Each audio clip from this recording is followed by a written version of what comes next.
जग्गू रोज school में अपने lunch box में संतरे लेकर आता है और वो मुझे नहीं देता।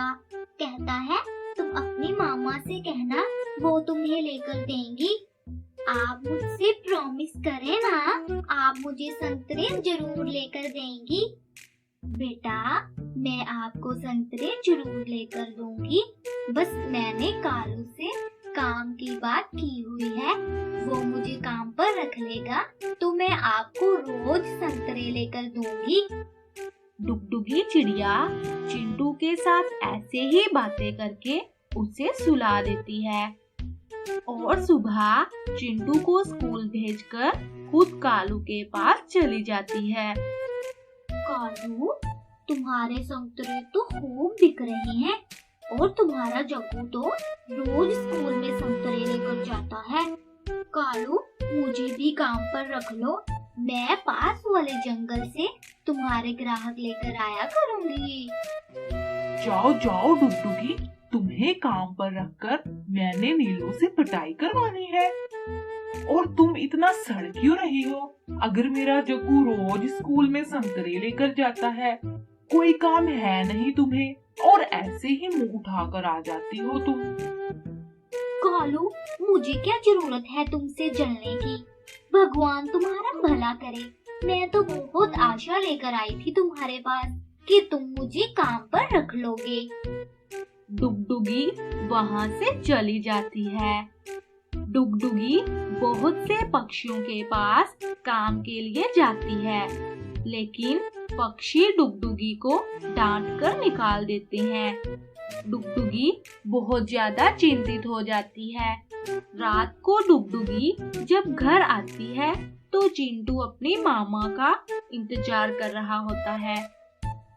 मेरी मामा आ गई, मेरी मामा आ गई। और मेरे संतरे कहाँ हैं? मैंने तो अपने दोस्तों को भी कहा है कि मैं उनके लिए संतरे लेकर आऊंगा। चिंटू बेटा, मुझे क्षमा दे दो। आज मैं कालू और दूसरे पक्षियों के पास गई थी, लेकिन उन्होंने मुझे काम पर नहीं रखा। कल मैं तुम्हारे मामू के जंगल जाऊंगी, उनके दोस्त का संतरों का बाग है, मैं तुम्हें वहाँ से लाकर दे दूंगी संतरे। अब तुम सो जाओ, सुबह स्कूल भी जाना है। अगले दिन चिंटू स्कूल चला जाता है और डुगडुगी चिंटू के मामू की तरफ चली जाती है। अरे डुगडुगी, काफी दिनों बाद आई हो तुम, और चिंटू कहाँ है? उसको साथ क्यों नहीं लेकर आई तुम? चिंटू स्कूल गया हुआ है। क्या करूं भैया, बस काम को लेकर बहुत चिंतित हूँ मैं। काम की क्या परेशानी है तुझे? पहले चील के घर काम करती थी, उसने भी मुझे निकाल दिया। और फिर मैं बाकी पक्षियों के पास गई थी, उन्होंने मेरी एक ना सुनी। और फिर चिंटू मुझसे जिद करने लगा कि मुझे संतरे लेकर दो, इसलिए मैं तुम्हारे पास आई हूँ भैया। मैं तुझे हमारे जंगल के सेठ टोकन के पास लेकर जाता हूँ। उसका संतरों का बाग है और वो बहुत अमीर पक्षी है, लेकिन है वो बहुत घमंडी। क्या पता वो तुझे काम पर रख ही ले। वो दोनों मिलकर टोकन सेठ के पास जाते हैं। सेठ टोकन, डुगडुगी को तुम काम पर रख लो, तुम्हारा ये एहसान मैं जिंदगी भर नहीं भूलूंगा। मैंने मीनू को भी काम से निकाल दिया है, इस डुगडुगी का इम्तिहान लेता हूँ मैं। अगर ये पास हो गई तो मैं इसे काम पर रख लूंगा। सेठ, आप क्या सोचने लग गए? सेठ टोकन, प्लीज मुझे काम पर रख ले। आप मुझे जो कहेंगे मैं वो ही करूँगी। मैं ये सोच रहा था डुगडुगी, तुझे क्या मिलेगा काम करके? ऐसा करो कि ये सोने का हार तुम ले जाओ। मेरी पत्नी की तो मृत्यु हो चुकी है, अब मैं इस हार का क्या करूँगा? तुम इस हार को ले जाओ और इसे बेचकर भोजन और दूसरी चीजें ले लेना।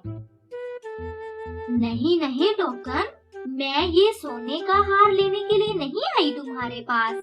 आप बस मुझे काम पर रख लें। डुगडुगी, मैं तो तुम्हारे लिए आसानी कर रहा हूँ। इतनी दूर से आकर तुम्हें काम करना पड़ेगा।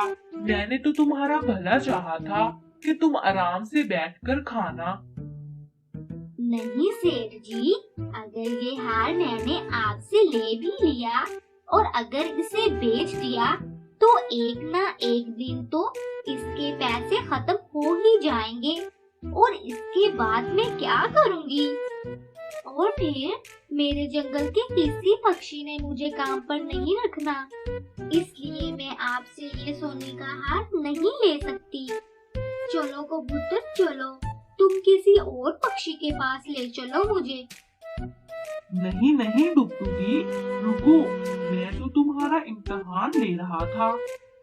तुम तो बहुत मेहनती पक्षी हो। तुम मेरे इम्तिहान में पास हुई। तुम कल से मेरे पास काम के लिए आ जाना। ओह सेठ, ये बात थी। बहुत बहुत धन्यवाद आपका। सेठ टोकन चिड़िया को इनाम के तौर पर संतरे दे देता है और चिड़िया खुशी खुशी घर वापस लौट आती है। मम्मा, मेरी प्यारी मम्मा, आप कितनी अच्छी है ना। आप मेरे लिए संतरे ले ही आई। मैं अपने चिंटू की इच्छा को भला कैसे पूरा ना करती। अब मेरा चिंटू स्कूल संतरे लेकर जाया करेगा।